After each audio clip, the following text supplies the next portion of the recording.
Amal itu tidak bisa dikalkulasi, tidak bisa diangka-angka. Tapi anggaplah supaya lebih gampang kita mencerna apa yang saya sampaikan ini.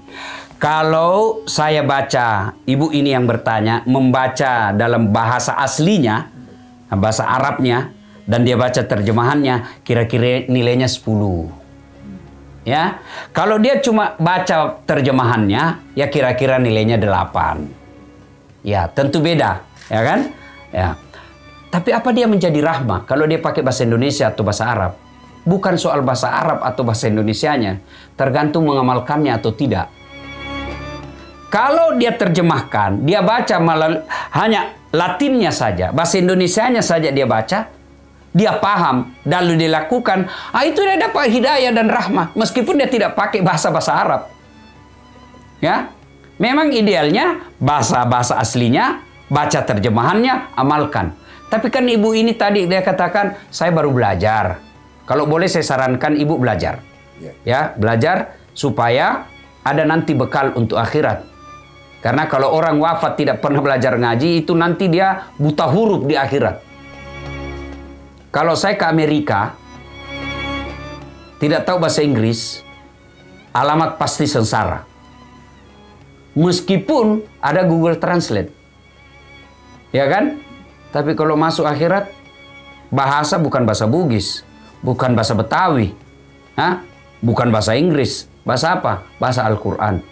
Jadi, tanya jawab, sebenarnya dia tahu jawabannya, tapi dia tidak tahu apa yang ditanyakan. Waduh, itu toh, iya, mak. Itulah orang, kan ada kadang-kadang kita diberitahu, apa sih maksudnya? Oh ini, oh saya tahu kalau ini.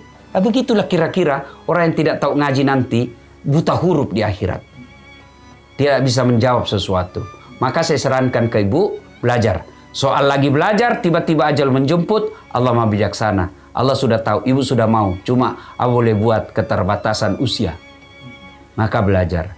Nah, soal dia dapat hidayah dengan bahasa itu, amalkan. Kalau dia amalkan, maka hakul yakin dapat hidayah. Aqimis shalah wa atuz zakat. Dia baca terjemahannya. Dirikan sholat, bayar zakat. Maka sejak itu dia dirikan sholat dan dia bayar zakat.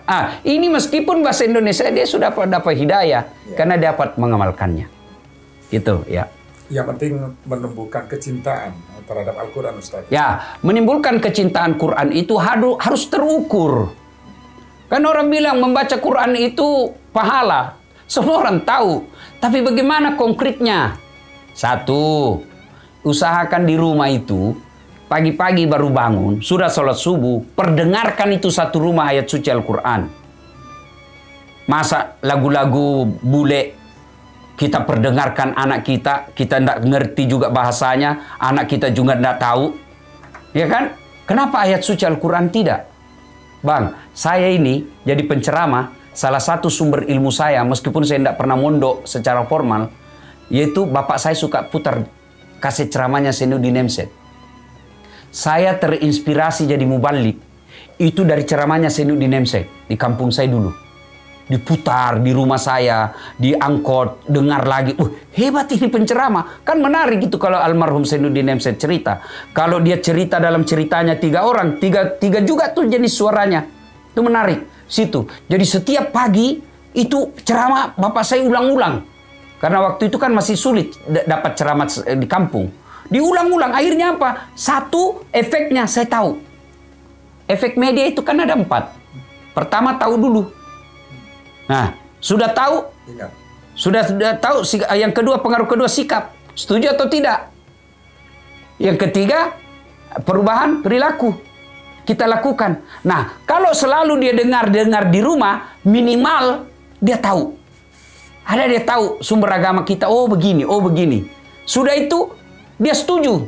Sudah itu dilakukan. Syukur-syukur bisa didakwakan. Efek yang keempatnya itu. Dia sosialisasikan. Maka kalau mau Quran itu menjadi pedoman, satu, perdengarkan dulu.